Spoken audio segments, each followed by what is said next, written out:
আমাদেরকে স্থানান্তরিত করা হবে তিন জায়গায় মরার পর। প্রথমটা হলো কবর, আলামে বারজাক। দ্বিতীয়টা হলো হাসার অর্থাৎ কিয়ামতের ময়দান। তৃতীয়টা হলো জান্নাত কিংবা জাহান্নাম, দুটোর মধ্যে একটা রিজাল্ট আসবে। তো প্রথমটাই হলো কবর।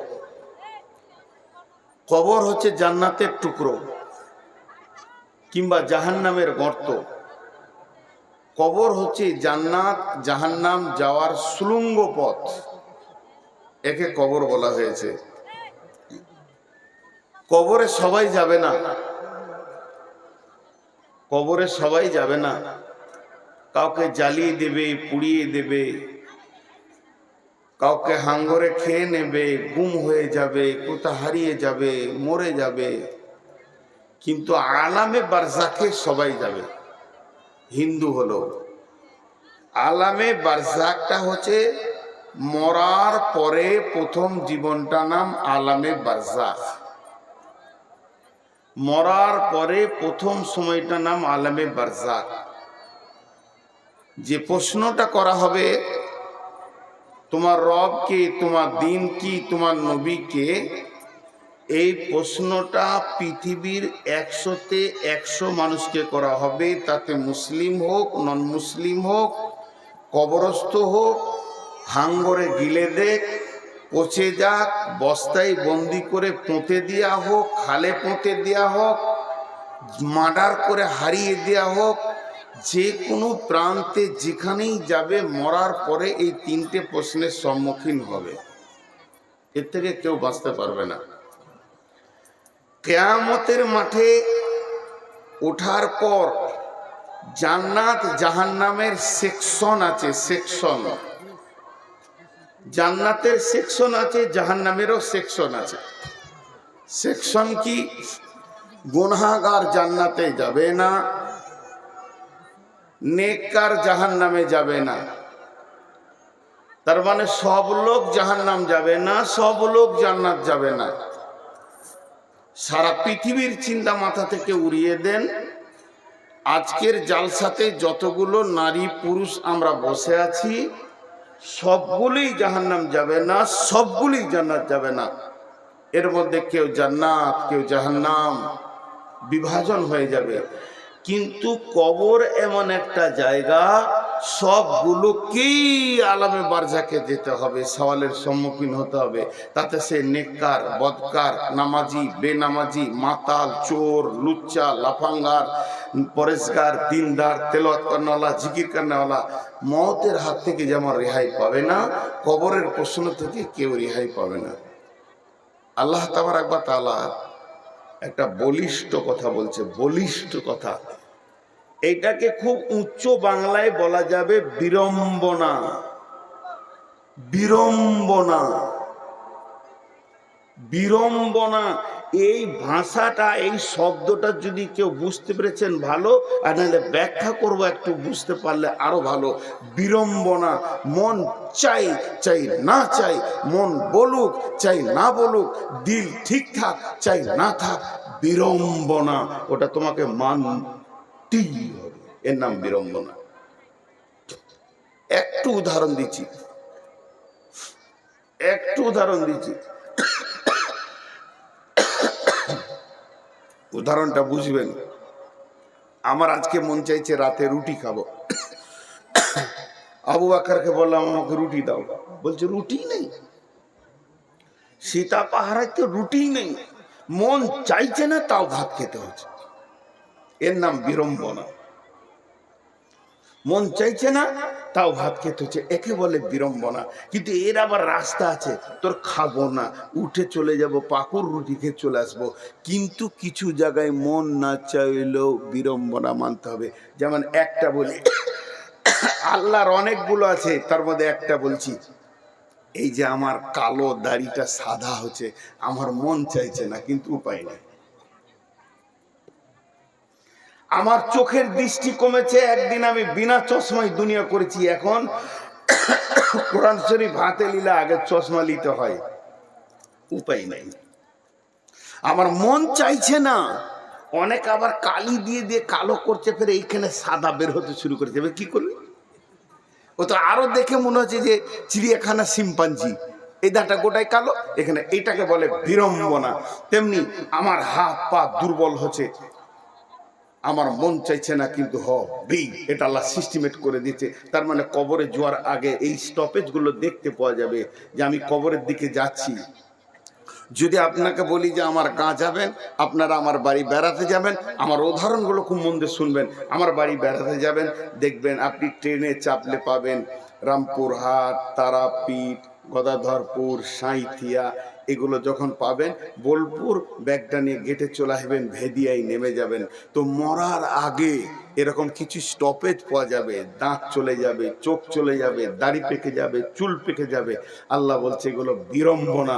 পৃথিবীর কোনো শক্তি, পৃথিবীর কোনো বিজ্ঞানী আটকে দিতে পারবে না, তোর দাড়িকে কালো করে রাখতে পারবে না। তোর মন চাই চাই না চাই, এটা আমি করছি, করব। তার মানে আমি গাড়িতে চেপে গেছি, মওতের গেটে পৌঁছাতে চলেছি, তোকে এটা ভাবতেই হবে। তোর মন চাইছে না যে আমি মওতের গেটে যাই, কিন্তু তোকে আমি এমন গাড়িতে চাপিয়েছি স্টপেজ পার হচ্ছে, তুই পেয়ে যাবি, আস্তে আস্তে পেয়ে যাবি, বোলপুর পেয়ে যাবি, ভেদা পেয়ে যাবি। এটা রুখার কোনো রাস্তা নেই। আল্লাহ কেমন করে বলেছে দেখেন। এখন আমি একবার বোঝানোর জন্য বলছি, রাগ করিয়েন না, আমরা আপনাদের কাছে আমি মাপ চেয়ে বলছি। কোন একটা ব্যক্তিকে আমি বলছি তোকে আমি মারবই, মেরে পুঁতে দিব, তোকে মারবই, মেরে পুঁতে দিব। হিম্মত নিয়ে বললাম, ওকে কি মারবো বলতে যে আমি নিজেই মরে গেছি,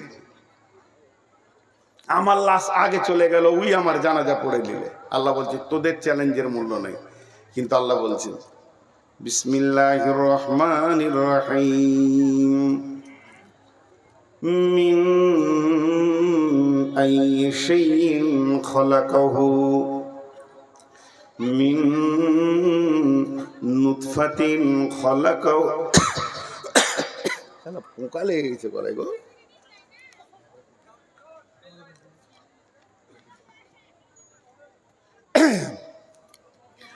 মিন আইয়ি শাইইন খলাকাহু মিন নুতফাতিন খলাকাহু ফাকাদ্দারা সুম্মা সাবিলা ইয়াসসারা সুম্মা আমাতাহু ফাআকবারা।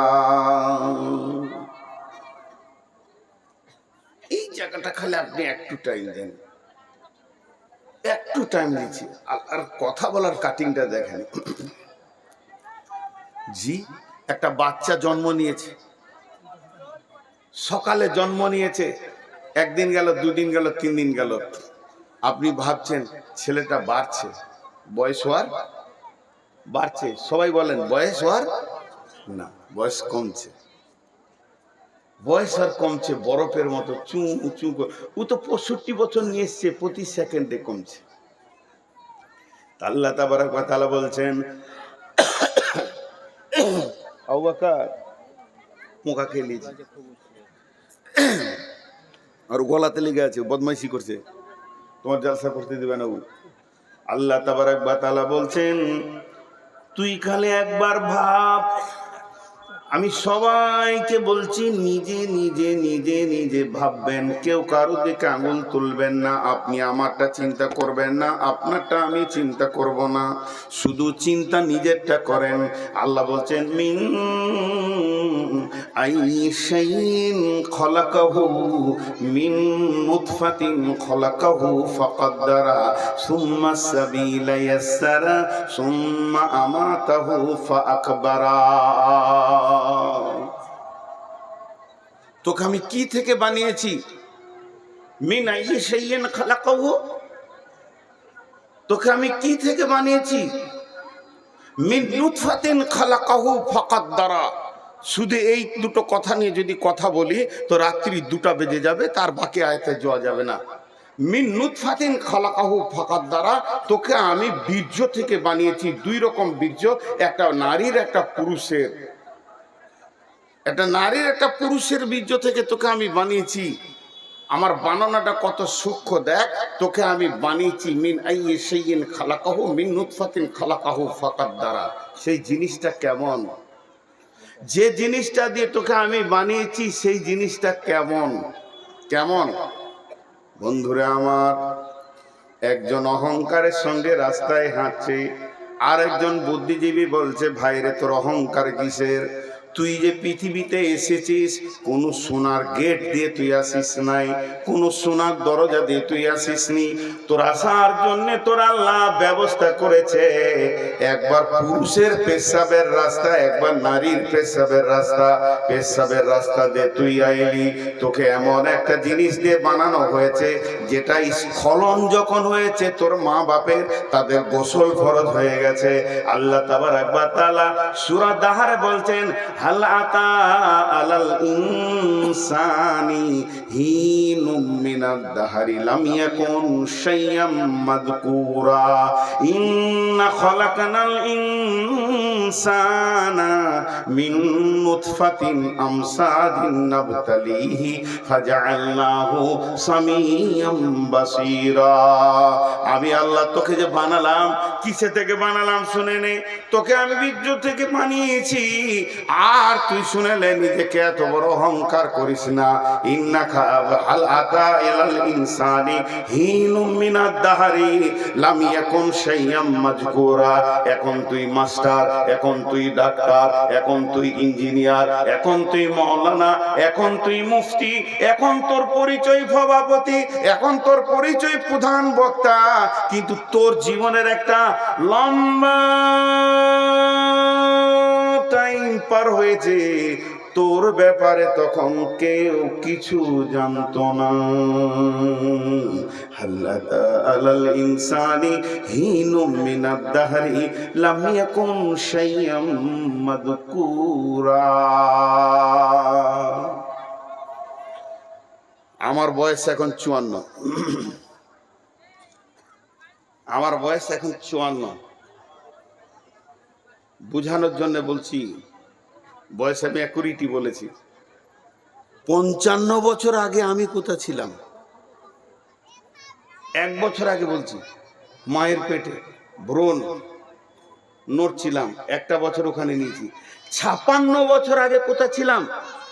মা বাপের কাছে শুক্রাণু ডিম্বাণু হয়ে তাদের বীর্যে। 57 বছর আগে কোথায় ছিলাম? তাদের রক্তে। তাহলে 60 বছর আগে কোথায় ছিলাম? আরো 3 বছর।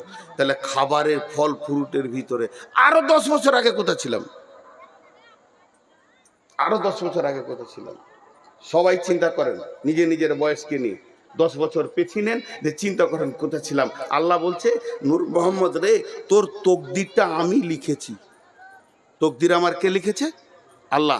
পৃথিবীর সৃষ্টি হওয়ার 50,000 বছর পূর্বে তাহলে আমি ছিলাম কোথাও? তকদির যখন লেখা হয়েছে তাহলে আমি ছিলাম কোথাও? পৃথিবীর সৃষ্টি হওয়ার 50,000 বছর পূর্বে তাহলে আমি ছিলাম কোথাও? লিখছে সেই দিন আল্লাহ 2025 সালে নভেম্বরের 8 তারিখে শনিবার দিবাগত রাত্রিতে তুই সীতা পাহাড়ির মঞ্চে উঠবি, রাত 10:30টায় দেওয়ার কথা হলে কি হবে? 11টা 1 বায়ান শুরু করবি। পৃথিবীর সৃষ্টি 50 বছর আগে এটা লেখা হয়েছে, 50,000 বছর আগে। 50,000, তাহলে আমার বয়স কত? কয়েক কোটি বছর। আল্লাহ বলছেন, বান্দা আমার প্রাণ করি বলবো না, তোকে আমি বানাবো এটা আমি জানি, কিন্তু পৃথিবীর কেউ জানে না, তোর মা জানে না, তোর বাপ জানে না তোকে আমি বানাবো। কোন জায়গা থেকে তোকে আমি তোর মা বাপের পেটে আমি দিব, তারপরে তোর মায়ের পেট থেকে দুনিয়া মা প্রথম জানবে তোর মা যে আমার পেটে বাচ্চা এসেছে, এরপরে জানবে তোর বাপ, তোর মাকে তোর বাপকে তোর মা বলবে এগো আমাদের পেটে সোনা মানিক চলে এসেছে, তারপরে কেউ জানবে না। এরপরে 2 আত্মীয় জানবে, তোর মায়ের বংশ জানবে, বাপের বংশ জানবে, আমাদের নতুন মেহমান আসতে চলেছে, তারা 9 মাস 10 দিন অপেক্ষা করবে, তারপরে সন্তান পৃথিবীতে এলো। এখনো পঞ্চায়েত জানে না, স্কুল জানে না, প্রাইমারি স্কুল জানে না, খেছি ঘুরছি ফিরছি। যখন বয়স 4-5 বছর হয়ে গেল, আব্বা ধরে নিয়ে প্রাইমারি স্কুলে ভরে দিলে। প্রাইমারি স্কুলে হেডমাস্টার জানলে যে একটা নতুন মাল তৈরি হয়েছে, স্কুলে এলো। আস্তে আস্তে পঞ্চায়েত জানলো। যখন আমি বড় 12 বছর হয়ে গেলাম, পৃথিবীর কেউ জানে না, সীতা পাহাড়ি পাকুর এলাকার লোক আমাকে চিনে না, আমার বাপ হাত ধরে নিয়ে এসে ইসলাম করে 14 বছর বয়সে ভর্তি করে দিল। মাদ্রাসাওয়ালারা জানলো যে ভারত মানে পৃথিবীর বুকে নূর মোহাম্মদ বলে একটা ব্যক্তি আছে, পড়ছি মাথায় পাগড়ি দিল। দুনিয়া জানলো, তারপরেও তো আমাকে কেউ জানে না। আস্তে আস্তে আস্তে আস্তে আমি বক্তা হলাম। এই বক্তা হওয়াতে এখন ঝাড়খণ্ড, বিহার, পশ্চিমবঙ্গ, নাগাল্যান্ড, সিকিম, আবার আসাম, ত্রিপুরা, মেঘালয় সবাই আমাকে জেনে নিল, বাংলাদেশ জেনে নিল। আল্লাহ বলছেন, বান্দা রে, তোর বয়স থেকে খালি মাত্র 10 বছর পেছিয়ে দে, তোকে কেউ চিনত না। আর আমি এই জায়গায় তোকে আনবো, এটা আমার প্ল্যান, পরিকল্পনা। তোকে কার পেটে দিতে হবে, কোন মেয়েটার পেটে যাবি, তারপরে তুই মাদ্রাসায় ঢুকবি, আলেম হবি, মৌলানা হবি, বক্তা হবি। হাল আতা আলাল ইনসানি হিনুম মিনাদ দাহরি লাম ইয়াকুন শাইয়াম মাযকুরা। তোর কোনো জিকির ছিল না, তোর নামের কোনো কাজ ছিল না, কিন্তু আমি আল্লাহ ধীরে ধীরে ধীরে ধীরে ধীরে ধীরে তোকে নিয়ে আসলাম। এটা আমার আল্লাহর কুদরত। এরপরে তোকে আমি গোটা বডিটা দিয়েছি। এই বডি থেকে কিস্তি শুরু করব। একদিন তোর চোখ নিব, একদিন তোর হাত নিব, একদিন তোর কিডনিটা নিব। নিতে নিতে তোর দাঁতের পেনিয়ামগুলো একটা করে খুলতে শুরু করব। খুলতে খুলতে শেষ কিস্তিতে তোর জানটাকে নিয়ে নিব। ওটাই আল্লাহ বলছেন, মিন আইয়ি সাইয়িন খালাকাহু মিন নুতফাতিন খালাকাহু ফাকাদ্দারা সুম্মা সাবিলা ইয়াসরা। তোকে দুটা নুতফা থেকে বানালাম, সুন্দর চেহারা দিলাম। এরপরে তোর মায়ের যে রাস্তাটা, বিরাট বড় একটা কোম্পানির গেটের মতো দরজা খুলে তুই বেরিয়ে এসছিস না, তোর মাকে প্রসব যন্ত্রণা সহ্য করতে হয়েছে। অত সংকীর্ণ রাস্তাকে তোর জন্য আমি আসান করে দিলাম। সুম্মা সাবিলা ইয়াসরা। তারপরে তুই পৃথিবীতে এলি। এরপরে আমার কাজ একটা তোর জন্য বাকি আছে, আমার তোর জন্য একটা কাজ বাকি আছে। সুম্মা মাতাহু ফাআকবারা। তোকে আমি মারবো, কবরে শুয়াবো। এই আল্লাহ চ্যালেঞ্জটাকে কাটার মতো কোন বীর মাস্তান আছে? তোকে আমি মারবো, কবরে শুয়াবো। সুম্মা আমাতাহু ফাআকবারা। তুই যত বড় মাস্তান হ, আর যত বড় তুই হিরো হ, আর যতগুলো তুই মার্ডার করে থাক, এলাকার হিরো বেনে থাক, তোকে আমি মারবো আর কবরে শুয়াবো, এটা তুই জেনে রাখ। মজার কথা বুঝে আসে না। কিছু জিনিস আছে খুব ডিপলি কথা, খুব ডিপলি কথা। হাজি ভাই, মত, কবর, সাবজেক্ট, অনুশীলন 101। মত আর কবর, এই দুটি জিনিস মানুষের বিবেকের দরজা খোলার জন্য যথেষ্ট। এটা একটা সাবজেক্ট, এটা একটা বিষয়, এটা একটা অনুমান। একটা লোক লেখাপড়া করতে পারেনি, ওকে কবর দেখাও কিছু বুঝবে।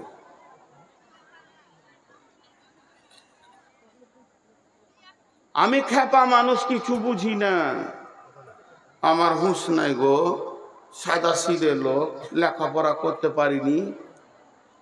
বলছে তোকে বেশি শিখতে হবে না, খালি কবরে যেতে হবে, এটা দেখ, বুঝ, কাজ হয়ে যাবে তোর। পুরো জিন্দগির রাস্তা তোর চেঞ্জ হয়ে যাবে। মজার জিনিস, এখন স্কুলে মিড ডে মিল দিচ্ছে, খাও। মিড ডে মিলটা দেওয়ার উদ্দেশ্যটা কি?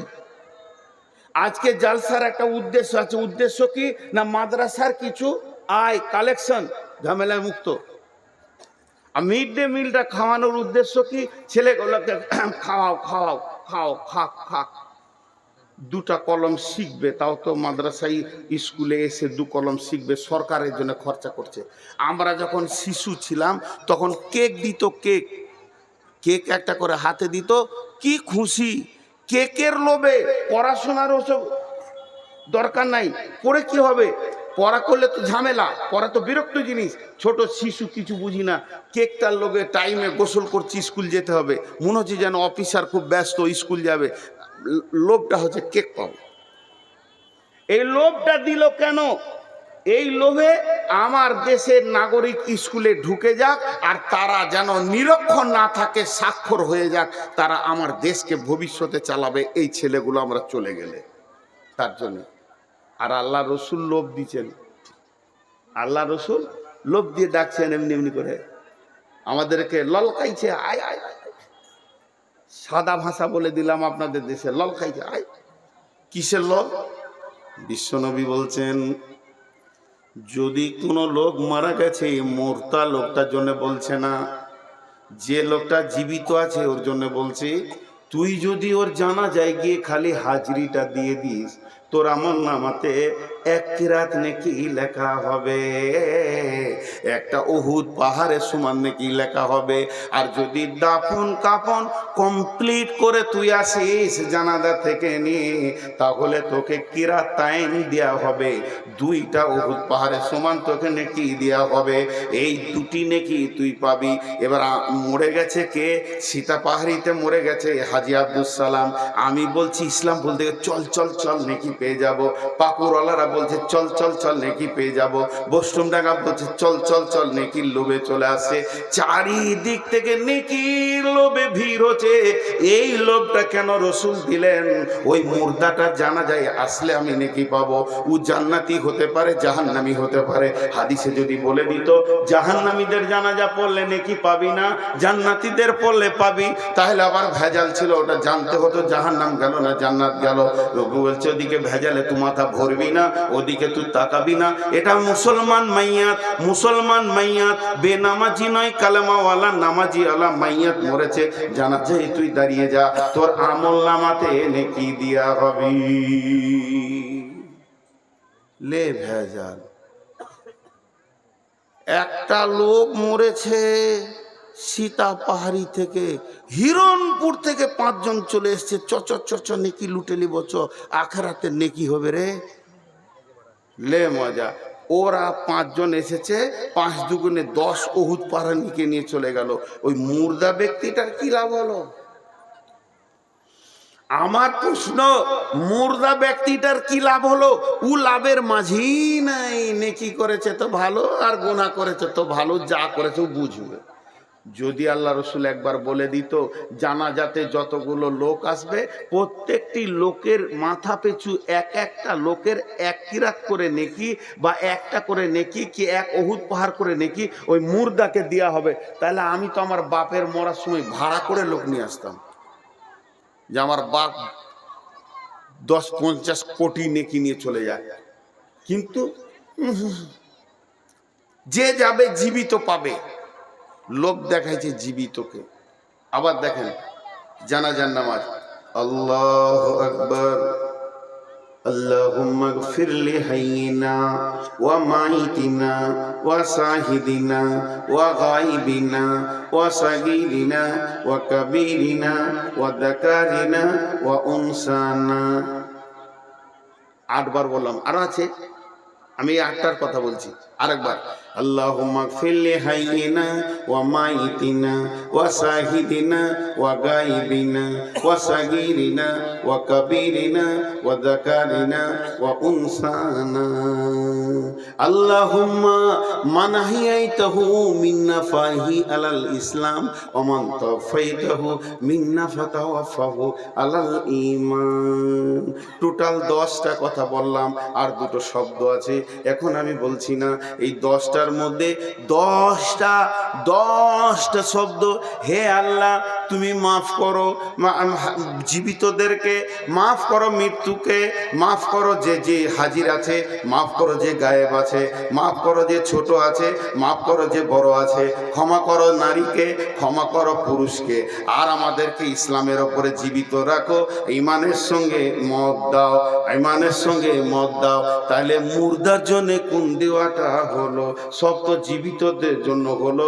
10টার মধ্যে 9টা হলো জীবিতদের জন্য দোয়া, আর একটা হলো মুর্দার জন্য, যাকে সামনে রেখে জানাজা পড়ছি। আল্লাহুম্মা গফির লি হাইয়িনা ওয়া মাইতিনা 1 বার হলো, আর 9 বার হলো জীবিতদের। তাহলে জানাজাতে জীবিতদের এত লাভ, আবার 2 পাহাড় নেকি, দোয়া গলা জীবিতরা লুটে নিয়ে চলে গেল, কিন্তু যে মরেছে ওর জন্য খালি 1 বার বলা হলো। তাহলে লাভটা মৃত্যু ব্যক্তির তো বেশি হলো না, বেশি হলো জীবিতদের। কারণ কি? ওই যে প্রথম উদাহরণ দিলাম, কেক দিয়ে আমাকে ভিতরে অক্ষর ভরতে চাইছে সরকার, কেকটা খা কিন্তু অওয়া গলা পেটের ভিতরে ভর। এখনকার মিড ডে মিলটা দেওয়ার উদ্দেশ্য পেটের ভিতরে তুই অক্ষরটা ভর। তেমনি আল্লাহ তাবারক ওয়া তাআলা রাসূল জীবিতদেরকে এত লাভ দিলেন কেন? যে তুই আয় আর মুর্দা ব্যক্তিকে দুই চোখে দেখ, দেখলে পরে তোর বিবেকের দরজা খুলে যাবে, জ্ঞানের দরজা খুলে যাবে। যে জ্ঞানটা কোনো primary school, high school, college, university দিতে পারবে না। সারা পৃথিবীর যত বিদ্যালয় আছে এই জ্ঞানটা কেউ দিতে পারবে না। যে জ্ঞানটা জানাজা দিবে সেটা কি? একটা মৃত্যু ব্যক্তি, একটা জীবিত ব্যক্তি কিভাবে মরে গিয়ে মা বাপ, ভাই বোন, স্ত্রী, ছেলে, কন্যা, পুত্র, মাল সম্পদ সব বাঁধন কেটে কেটে কিভাবে ধীরে ধীরে নিজের কবরে চলে গেল, এই দৃশ্যটা তুই একবার দেখে আয়। আল্লাহ রসুল বলতে চাইছে, ও আমার উম্মতের দল, লোকটা এখনই জীবিত ছিল, চায়ের দোকানে বসেছিল, এখনই মরে গেল।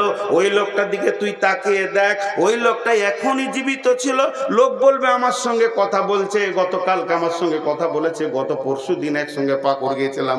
সেই লোকটা জীবিত, লোকটা মৃত্যু হয়ে সমস্ত পৃথিবীর মায়ার বাঁধন কেটে স্বামী, স্ত্রী, ছেলে, মেয়ে, বিবি, বাল বাচ্চা, জমি জায়গা, নাতি পোতা, মাল সম্পদ, বাড়ি ঘর গাড়ি, সব সম্পদের মায়া কেটে ধীরে ধীরে কি করে কবরে ঢুকলো।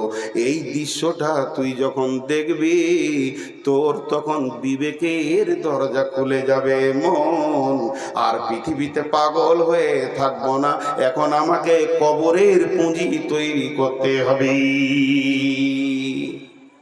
এই ছেলে বস,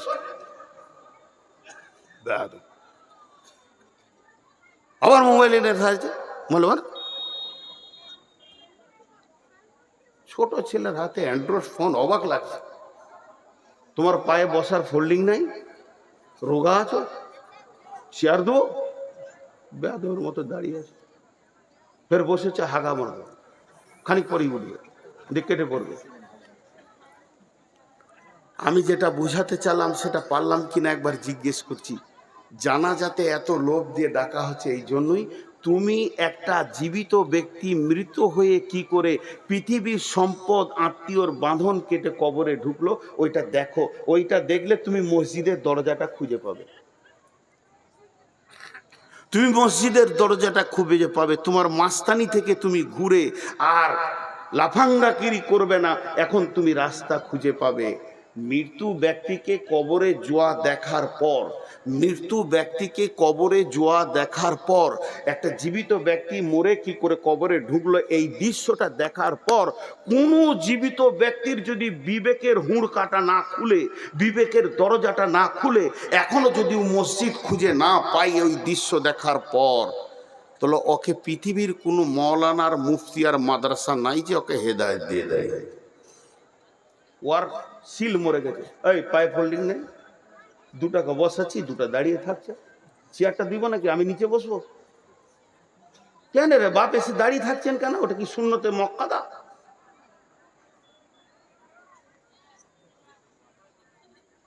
ভাইয়া খুব গুরুত্বপূর্ণ কথা। আমাদের শেষ মত, আমাদের শেষ মত, মতের পরই কবর। বিসমিল্লাহির রহমানির রহিম। ওয়া ইযাল কুবুরু বু'থিরাত। ইসরাফিল যখন সুর ফুঁকবে তখন কবর থেকে মানুষকে উঠানো হবে। আবার সূরা আদিয়াতে বলছেন, আফালা ইয়ালামু ইযা বু'থিরা মা ফিল কুবুর। তুমি কি জানো না কবরের ভিতরে কে আছে লুকায়িত, তাকে তোলা হবে। কবর একটা এমন জায়গা, সেখানে ইমানদারও আছে, বেঈমানও আছে। তাদেরকে কবরে তোলা হবে। বন্ধুরে আমার, আল্লাহ নবী বলছেন বিসমিল্লাহির রহমানির রহিম, ইদা উদিয়াল মাইয়িতু ফিল কবরে আতাহু মালাকানে ফায়াকুলানি মান রাব্বুকা মা দীনুকা ওয়া মান নাবিয়ুকা। যখন ফেরেশতা আসবে, মানুষকে কবরে রাখা হবে, কবরে শুইয়ে দেওয়া হবে, মুর্দা ব্যক্তি শুয়ে থাকবে, অচৈতন্য অবস্থায় থাকবে, তার মাপরে বাঁশ দেওয়া হবে, মাটি দেওয়া হবে, সে ভিতর থেকে সব কিছু বুঝতে পারবে, এমনকি পায়ের জুতোর শব্দ সে শুনবে কবর থেকে, যে আমাকে কতজনে এসে রেখে চলে গেল, কতজনে এসে স্নেহ মমতায় ডাকিবে নামটি ধরে, কত বন্ধুর স্মৃতির অশ্রু ঝরিবে তোমার পরে, সারা নাহিবে ফিরে যাবে তারা আমাকে পেছনে রেখে, তুমি হাসিবে সবারে কাঁদায়া সবার অশ্রু মেখে। একটি সকাল একটি বিকাল কাটেনি যাদের ছাড়া, ভাবিতে পারিনি কেমনেতে হায় পর হয়ে যাবে আজ তারা। এর নাম কবর। এই কবরে যখন রাখা হবে, লোকটা ধ্যানে থাকবে, সবাই জানাজা পড়ে দাফন করে মাটি দিয়ে চল চল বাড়ি চল, আর এখানে কেঁদে লাভ নাই, আর কোনো কিছু নাই। এক্ষুনি তোমার ভাইকে সওয়াল করা হবে। আমি একটা জানাজা তো মসজিদে নববীতে পড়লাম, মনে মনে করলাম কেমন করে দাফন করে সৌদিতে দেখবো। আমি পেছনে পেছনে গেলাম গারকুল বাকিতে, তাদের বুগলি কবর দাফন করা দেখলাম, দাফন হয়ে গেল, মাটি হয়ে গেল। যখন সমস্ত আত্মীয় স্বজন দাঁড়িয়ে আছে, আমাদের হাজিরাও দাঁড়িয়ে আছে, একজন খালি বলল, ভাই তোমরা যতজন দাঁড়িয়ে আছো, কত একিনের সঙ্গে কথাটা বলছে, কত বিশ্বাসের সঙ্গে কথাটা বলছে, যতজন দাঁড়িয়ে আছো তোমরা তোমাদের ভাইয়ের জন্য দোয়া করো, ওকে এক্ষুনি প্রশ্ন করা হবে, এক্ষুনি ফেরেশতা আসবে, তার জন্য তোমরা দোয়া করো। যে যেমন করলো দোয়া করলো, কেউ হাত তুলে করলো, কেউ হাত ছেড়ে করলো, কেউ দাঁড়িয়ে দাঁড়িয়ে দোয়া বিড়বিড় করে শুরু করে দিল। তার মানে তখনই প্রশ্ন করা হবে, মান রব্বুকা, তোর রবকে, মান নাবিয়ুকা, তোর নবীকে, মা দীনুকা, তোর দিন কি। এই তিনটে প্রশ্ন করা হবে। বিশ্ব নবী বলছেন, যে লোকটা প্রশ্নের উত্তর ঠিক ঠিক ঠিক ঠিক দিয়ে দেবে, কোনো গোলমাল হবে না, ওই লোকটা যখন উত্তর দেওয়া হয়ে যাবে, আল্লাহ তাবারক ওয়া তাআলা বলবেন, কাদ সাদ্দাকতা, আমার বান্দা সত্য বলেছে, তার জন্য সমস্ত ব্যবস্থা তোমরা নাও। এমন সময় জাহান্নামের জ্বলন্ত আগুনের দরজাটা খুলে দেওয়া হবে, দাও দাও করে আগুন জ্বলছে, আগুন একটা আগুন কেন একটা আগুন ছিঁড়াছিঁড়ি করছে, কি ভয়ানক দৃশ্য কবর থেকে তাকে দেখানো হবে। আর বলা হবে, বান্দারে তোমার আল্লাহ দেখো কেমন আযাব থেকে তোমাকে বাঁচিয়েছে, তোমার আল্লাহ তোমাকে রহম করেছে, একবার খালি জাহান্নামটা চোখে দেখে নাও, এখান থেকে তোমাকে তোমার আল্লাহ বাঁচিয়ে দিয়েছে। এরপরে যে লোকটা উত্তর দিতে পারবে না, তার জন্য জান্নাতের দরজাটা খুলে বলা হবে, হতভাগা বেঈমান, তুই এত বড় মালের ওয়ারিস থেকে মাহরুম হয়ে গেলি, শুনেলে এটা তোর মালের ওয়ারিস ছিল, অতএব তুই মাহরুম হয়ে গেলি তোর বদ আমলের কারণে। আর এই তিনটে প্রশ্ন করা হবে, মান রব্বুকা, মা দীনুকা, মান নাবিয়ুকা।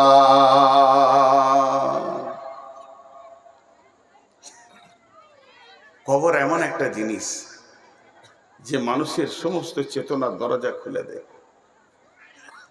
কবর এমন একটা জায়গা, আপনার সাথে কেউ থাকবে না, আপনি একা, আপনি একা, সেদিন একা। জি, কবরে আযাব হবে। মাঝে একটা কথা বলে দিচ্ছি, কবরে আযাব সত্য। বিশ্বনবী হেঁটে সাওয়ার হয়ে, ঘোড়াতে খচ্চরে সাওয়ার হয়ে যাচ্ছিলেন, দুটা কবরে আযাব চলছিল, খেজুরের ডাল নিয়ে দুটা কবরে দিলেন, আর বললেন যতদিন ডালটা না শুকাবে কিছু আযাবটা হালকা হবে, মাপ হয়ে যাবে নয়। তার মধ্যে একজন গীবত করেনেওয়ালা আর একজন পেচ্ছাবের ছিটা লেগে যেত, অত খেয়াল করতো না। আর এখনকার ছেলে পেচ্ছাব করে পানি নেই না, পেচ্ছাব করে পানি নেই না। আম্মা জান আয়েশা রাদিয়াল্লাহু তাআলা আনহা ঘরে আছেন, বিশ্বনবী নাই, একটা ইহুদিদের মেয়ে ভিক্ষা করতে এসেছে। মেয়েটা হলো ইহুদিদের। আম্মা জান আয়েশাকে বলছেন, আম্মা জান আয়েশা কিছু খাবার আছে কি? আম্মা জান আয়েশা বলছে, ঘরেতে কিছু নাই। অনেক খুঁজে আমি 2টা খেজুর পেলাম। এই 2টি খেজুর এনে ইহুদির মেয়েটার হাতে দিলাম। যখনই মেয়েটা আমার খেজুরটা পেল, আমার খেজুরটা পাওয়ার পর ওই মেয়েটি আমাকে দোয়া দিল, রে আয়েশা, আল্লাহ তোমাকে কবরের আযাব থেকে মুক্তি দান করুন। আমি অবাক হয়ে গেলাম, ই কেমন দোয়া! বিশ্বনবী যখন বাড়িতে আসলেন আমি বললাম ঘটনাটা, ও দয়ার নবী গো, শুধুমাত্র 2টি খেজুর দিয়েছি, যার বিনিময়ে আমাকে দোয়া দিয়েছে আল্লাহ যেন কবরে আযাব থেকে তোমাকে মুক্তি দান করে। কবরে আযাব কি হবে? নবীজি বললেন, আযাব আল কবরে হাক্কুন। আয়েশা রে, তুমি কি জানতে না এতদিন কবরে আযাব হলো বড় কঠিন? এটা হক, এটা হক, এটা হবি। আম্মা জান আয়েশা বলছেন, এরপর থেকে আমি খুব সূক্ষ্ম ধ্যানে খেয়াল করতাম নবীজি যে দোয়াগুলো ফিস ফিস করে পড়তো, তার ভিতরে বাড়িতে যে নামাজগুলো পড়েছে, নফল পড়েছেন, সুন্নত পড়েছেন, আবার তাহাজ্জুদ পড়েছেন, রাসূল যখন দোয়া পড়তেন আমি খেয়াল করে দেখেছি এমন কোন নামাজ নাই যে নামাজে তাতে সুন্নত হোক, নফল হোক, ওয়াজিব হোক, যাই হোক, তাহাজ্জুদ হোক, যে নামাজে কবরে আযাব থেকে নিজেকে মুক্তি চাননি। আল্লাহ রাসূল ওই দোয়াটা আমাদের জন্য দিয়ে দিয়েছে। আমরা যখন নামাজে তাশাহুদে বসি তখন বলি, আল্লাহুম্মা ইন্নী আউযু বিকা মিন আযাবি জাহান্নাম ওয়া আউযু বিকা মিন আযাবিল কবরি ওয়া আউযু বিকা মিন ফিতনাতিল মাসীহিদ দাজ্জাল। এই দোয়াটা আমরা পড়ি। বিশ্বনবী প্রত্যেকটি নামাজের শেষে কবরের আযাব থেকে নিজেকে মুক্তি চেয়েছেন। হযরত ওসমান গনি কবরের আযাবের কথা শুনলে খুব কাঁদতেন, অঝর নয়নে কাঁদতেন, অঝর নয়নে কাঁদতেন। সাহাবীরা প্রশ্ন করলেন, আমিরুল মুমিনিন, আপনি জাহান্নামের কথা, পুলসিরাতের কথা, তারপরে জাহান্নামের আগুনের কথা, কঠিন আযাবের কথা শুনে যত না কাঁদেন, কবরের আযাবের কথা শুনে কেন বেশি কাঁদেন?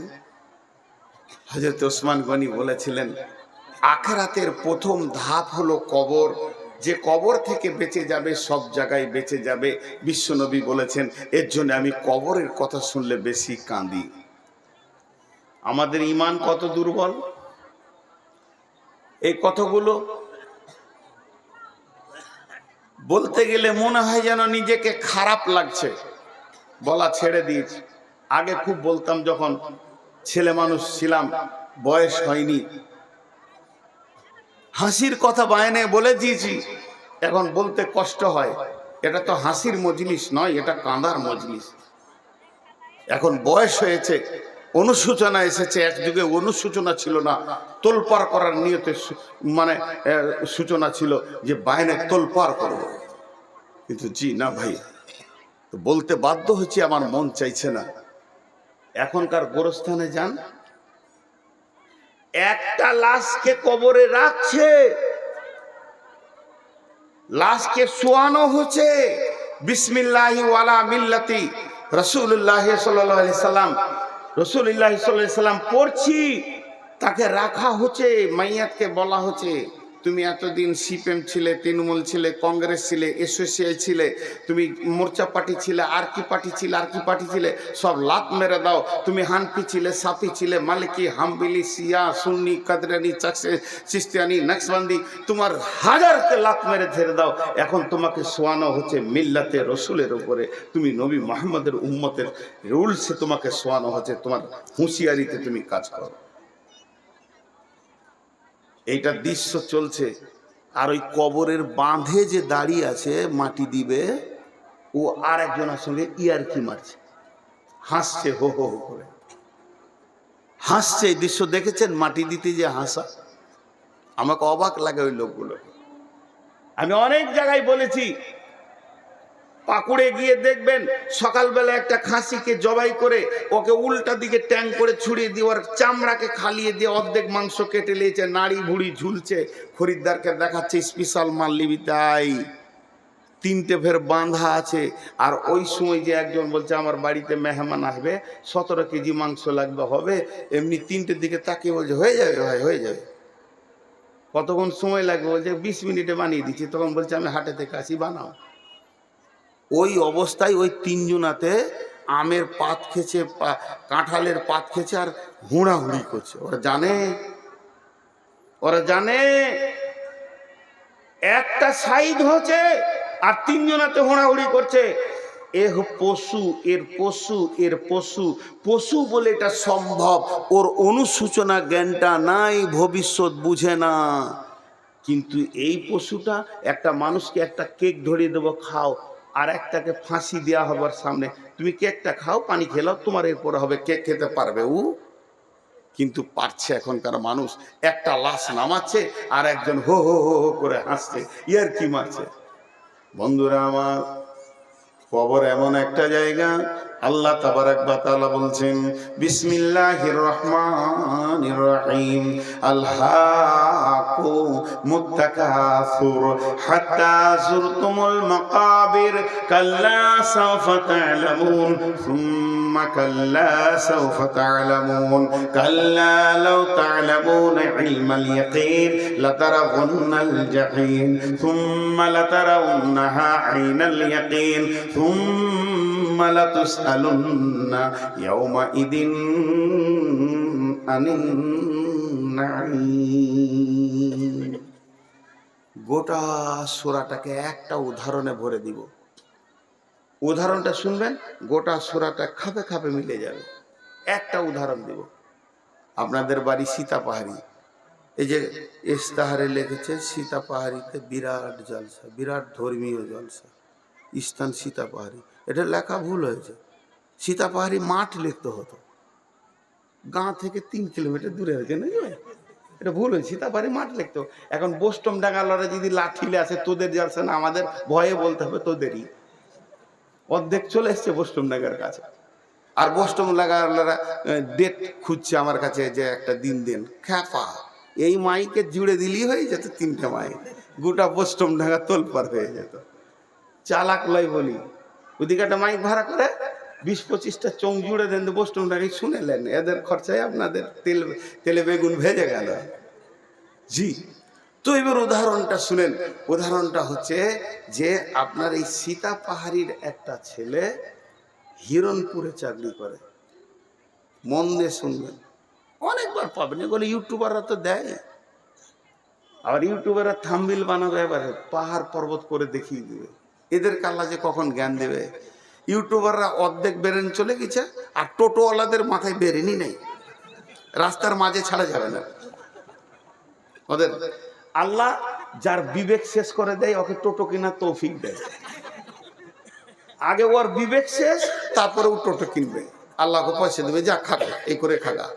মাঝে আমার এক ড্রাইভার আফসোস করে বলছে যে সরকার খালি কলকাতা এয়ারপোর্টের গেটটা আটকে রেখেছে, নাহলে ওরা ঢুকে যেত, দুবাইয়ের প্যাসেঞ্জার চাপিয়ে নিত। টোটো একবার যদি এয়ারপোর্টে ঢুকতে পায় না, তো দুবাই, মরক্কো, সুদান, আমেরিকা, ইংল্যান্ডের প্যাসেঞ্জার চাপিলে বলবে তোরা খালি চুপ করে বস, 3 মিনিটে পৌঁছিয়ে দিচ্ছে। ওদের মাথাতে কিছুই নেই, ফাঁকা মাথায় টোটো চালায়। জি, তো যে কথাটা বলছি, একটা ছেলে সীতাপাহাড়ি চাকরি করে হিরণপুরে, প্রতিদিন যায় একবার, আসে একবার। এই রাস্তাটা প্রতিদিনও দুবার দেখে। সকালে একবার যায়, বিকেলে আসে, সকালে যায়, বিকেলে আসে। 3 মাসে কবার দেখবে? 3 মাসে কবার দেখবে? 180 বার। কথা বলে না, সব চুপ করে আছে। 3 মাসে 180 বার দেখবে। এরই মাঝে ওই রোড, হাই রোডকে, এই হিরণপুর যেতে পাকুর পার হয়ে যে ব্রিজটা আছে, ব্রিজটাকে সরকার জিসিপি দিয়ে উড়িয়ে 2 দিকে খাল করে 30 ফুট খাল করেছে, পাইলিং করে ভালো করে ব্রিজটা বানাবে, উঁচা করে যারা না ভাঙে দিয়ে। 2 দিকে রডগুলো খালি ওপর দিকে হয়ে আছে, বাকি নিচে ঢালাইটা হয়েছে, বাকি কাজ এখন বাকি আছে। 3 বন্ধুতে জালসা শুনতে গেছে মোহনপুর, মোটর সাইকেল দিয়ে একজন চালাচ্ছে আর 2জন বসে আছে, আর গল্প শুরু করেছে। চাকরি তো করছি রে, তুই করছিস, তুই তো স্কুলে চাকরি করছিস, আমি তো ব্যাংকে করছি, আমি তো হসপিটালে পেলাম। ভাই কেমন কি আছিস বল? বলে পাকুড়ে জায়গা নিয়েছি। তারপরে আবার বলছে হিরণপুরে জায়গা কিনেছি, ব্যাংকে এত টাকা আছে, একটা ফ্ল্যাট বাসা নিলাম, আমি ওই জায়গায় বিয়ে করেছি, আমার বউ খুব সুন্দর, আমার শ্বশুরের ফ্যামিলি খুব সুন্দর, আমি ভালো আছি, আমার ইনকাম এত।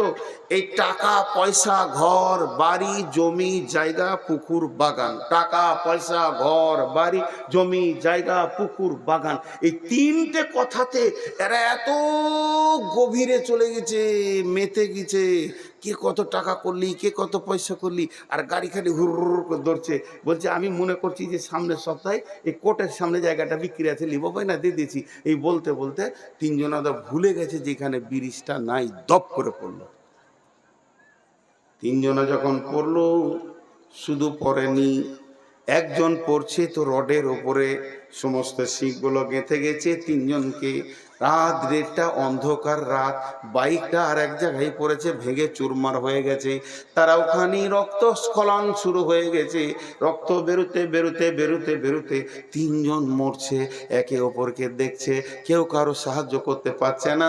ওই রাতে আর কেউ নাই রাস্তাতে, তিনজন মরে গেল। তাদের দুনিয়ার চিন্তাটা এত বেশি ছিল, এই খালটাকে তারা ভুলে গেছিল। তাদের দুনিয়ার চিন্তাটা এত বেশি ছিল, দিনে দুবার দেখে 3 মাস ধরে দেখছে, 180 বার খালটাকে দেখেছে, তারপরেও ভুলে গেছে। কেন? যে তাদের মাল আর ধন আর টাকা পয়সা তাদেরকে ভুলিয়ে দিয়েছে। যে ছেলেটা প্রতিদিন দুবার দেখে, ওই আবার গাড়িটা চালাতে গিয়ে তিনজন মারা গেল। লাভ হলো না, লাভ হলো না, লাভ হলো না, লাভ হলো না। তাদের ওই দেখাটাও লাভ হলো না, তাদের অ্যাক্সিডেন্টের পরে আর বাঁচে উঠতে পারলো না, সেটাও লাভ হলো না। আল্লাহ তাবারাক ওয়া তাআলা বলছেন আল্লাহু মুত্তাকাসুর হাত্তা যুরতুমুল মাকাবির। হে পৃথিবীর মানুষ, হে এলাকার মানুষ, সীতাপাড়ি এলাকার মানুষ, হে দুনিয়ার মানুষ, তোমরা কান করে শোনো। কবরকে কতবার দেখেছো একবার অঙ্ক করে দেখো। এই মোর হাতে কুদাল ধরিয়া কঠিন মাটির তলে গাড়িয়া দিয়েছি কত সোনামুখ নয় চোখের জলে। জীবনে আমি কবরকে কতবার দেখেছি। আব্বাকে যেদিন দিয়েছি কবর দেখেছি, মাকে দিয়ে এলাম কবরকে দেখলাম, দাদা দাদিকে দিতে গেলাম কবরকে দেখলাম, গায়ের 20খানা মাইয়াত হয়েছে কবরকে 20 বার দেখেছি। পাড়া আত্মীয় স্বজন নিয়ে আরো 80 বার আমি জানাজা পড়েছি। আমার জীবনে 200টা জানাজা পড়ে নিলাম, কবরকে 200 বার দেখলাম। কিন্তু আমার মাল, আমার জমি, আমার টাকা কবর মাথাতেই উড়ে গেছে। কবরে যে আমাকে যেতে হবে এটাই আমি ভুলে গেছি। কিন্তু আজরাইল যেদিন এসে মোলাকাত বলছে তৈরি হও বন্ধু, এতদিন লোকের দেখেছো, এবার তুমি নিজে ঢুকবে, তৈরি হও। আল্লাহকুমুত তাকাসুর হাত্তা যুরতুমুল মাকাবির। ধুপ করে কবরে যে শুয়ে গেল। তাহলে কবরে প্রথমবার শোয় নাই। আমি একটা ছেলেকে বলছি, এ বেয়াদবি করবি না। একবার বললাম, 2 বার বললাম, 3 বার বললাম, 4 বার বললাম, 20 বার বললাম, 50 বার বললাম, আমার গাড়িটা লাগবি না, আমার গাড়িটা লাগবি না, আমার গাড়িটা লাগবি না, 80 বার বললাম। এরপরে কানে একটা পড়াত করে মেরে দিলাম। আপনি হাতটা ধরে বলছেন ছেলেটা মারছেন কেন, কি করেছে? তুমি কি জানো না ওকে আমি 80 বার বলেছি? এটা কি তোমার খেয়াল নাই? আল্লাহ বলছে তোকে কি আমি হঠাৎ টেনে নিয়েছি নাকি? তোকে আমি হঠাৎ কবরে ভরেছি? এটা কোনোদিন বলবি না। অঙ্ক করে দেখা, তোকে যখন জীবিত ছিলি তোকে কতবার আমি কবর দেখিয়েছি। আমার নবীকে দিয়ে কবরের পাশে গেলে নেকি হয় এটা আমি বলেছি। আমার নবীকে দিয়ে তোর জানাজার নেকি করে দিয়ে তোকে আবার কবরের কাছে এনে কতবার কবর দেখিয়েছি তোকে আমি অঙ্ক করে বলে দিব। আমি আল্লাহ তোকে হঠাৎ কবরে ভরিনি। তোকে না হলেও 200 বার জীবনে, তোকে 50 বছরের জীবনে তোকে 200 বার কবরে এনেছি আর কবরকে দেখিয়েছি। আর কবরে শুয়াতে দেখিয়েছি। এইটা দেখার পর তোর দরজাটা তালা মারা ছিল, তোর বিবেকের দরজা খুলছিল না, তোর মিজাজ মসজিদের দরজার দিকে দিয়েছে না, তোর মিজাজ রোজার দিকে দিয়েছে না, তোর মিজাজ তাস লুডু দাবা জুয়া সুদ লুচ্চালা ফাঙ্গারি ছাড়ছে না, তোর মিজাজ পর্দা হতে বলছে না, বেপর্দা হয়ে ঘুরছে। আমার তো দোষ নাই, তোকে আমি প্রথম কবরে আনি নাই। এরপরে তুই কবরে আসবি, তখন নিজের চোখে আযাব দেখবি। সাদ বিন আক্কাস রাদিয়াল্লাহু তাআলা আনহু, যার জানাজায় ৭০,০০০ ফেরেশতা এসেছিল, তার কবরে পিছানি হয়েছে। আম্মা জান ফাতেমা কবরের ভয়ে কেঁদেছেন, আম্মা জান আয়েশা কবরের ভয়ে কেঁদেছেন, আম্মা জান খাদিজা কবরের ভয়ে কেঁদেছেন। সাহাবীরা সারা রাত্রে ডুকরে ডুকরে কেঁদেছেন। হযরত উমরের মতো লোক কবরের ভয়ে কেঁদেছে। তোদের মধ্যে ভয় নাই, তুই যে বলবি আমাকে আল্লাহ হঠাৎ নিয়ে এসেছে, এ কথা তোর আমি শুনবো না। কিন্তু কবরে যাওয়ার পর কাল্লা সাওফা তা'লামুন, সেই দিন বিবেকের দরজা খুলবে, লাভ হবে না, লাভ হবে না, লাভ হবে না। অ্যাক্সিডেন্ট হয়ে পড়ে গেলি, এইবার মনে পড়েছে খাল ছিল, লাভ হচ্ছে না, মূর্তি হচ্ছে। সুম্মা কাল্লা সাওফা তা'লামুন কাল্লা লাউ তা'লামুনা ইলমাল ইয়াকিন, এখন তোর ইয়াকিন বেড়ে যাবে, বিশ্বাস বেড়ে যাবে। লাতারাবুন্নাল জাহিন, তুই দেখবি জাহান্নামকে দুই চোখে, আযাব তোকে টিপে ধরছে, জাহান্নাম থেকে হুর হুর করে তোর কাছে আগুন আসছে, সাপ বিছুতে ডাঁস মারছে, একবার মারছে ৭০ গজ মাটির নিচে করে দেবে, আবার নখ দিয়ে টেনে তুলবে। ওই বিষ এত যাতনা, যদি আল্লাহ ওদেরকে পৃথিবীতে একটা বিষ দেওয়ার ক্ষমতা দিত, সবুজ আলো দেখতে পেতে না। সেই তোকে কষ্টগুলো চলছে, তোগুলো দেখবি দেখবি দেখবি, কোনো কাজ হবে না। তোকে বহুবার কবর দেখিয়ে তোর বিবেকের দরজাটা হুড়কা লেগেছিল, খুলে দিতে পারিনি রে বান্দা, এর নাম কবর। আবু বকর বুড়াকার কত বকাবে? 12টা বেজে গেছে। না না না, আমার 12টা বেজেছে, ঘড়ির 12টা বাজবে, ওটা আমি কেন বলবো? জি, একটা গল্প শোনাই, রাতে তো কাহিনী শোনাই সবাই। ওদের 4 জন পালালো, ওরা 4 জন বলছে তোর 12টা বাজলো না, বললো আমাদের বেজেছে, তুই থাক আর তোর বাপ থাকুক।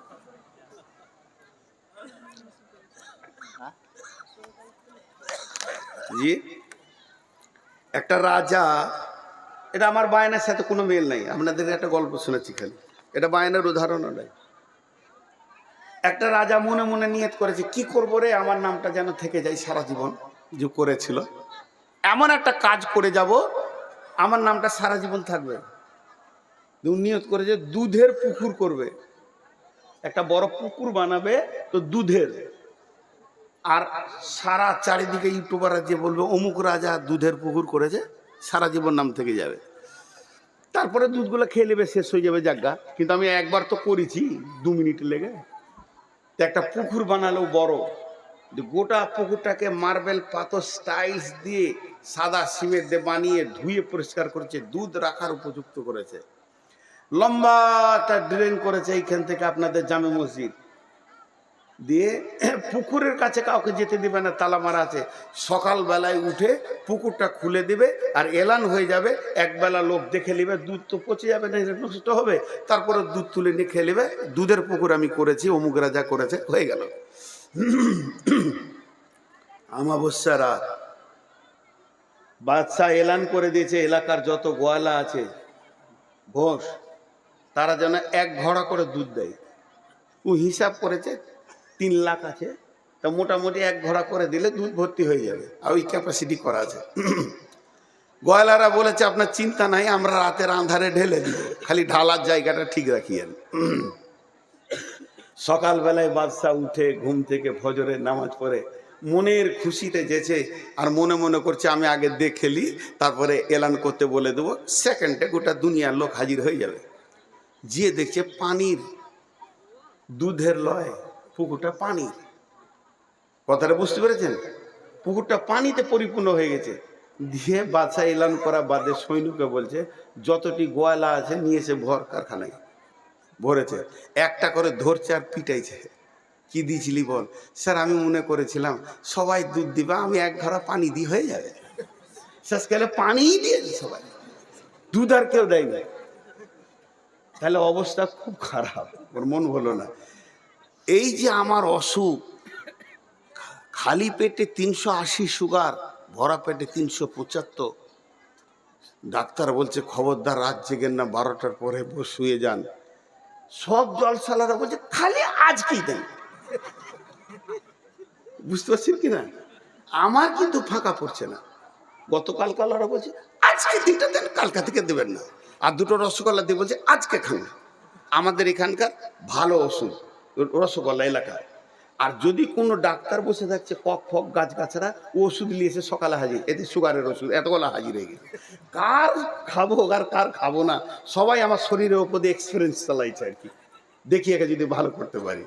তো ভাইরা আমার, কষ্ট তো কষ্টই। তো আমি আর আপনাদেরকে বেশি বিরক্ত করবো না, কিছুক্ষণ চালাচ্ছি, ছেড়ে দিচ্ছি না, হালকা সময় থাকবো, আপনারা হালকা সময় থাকেন, একসাথে দোয়া পরে ভাঙবো ইনশাল্লাহ।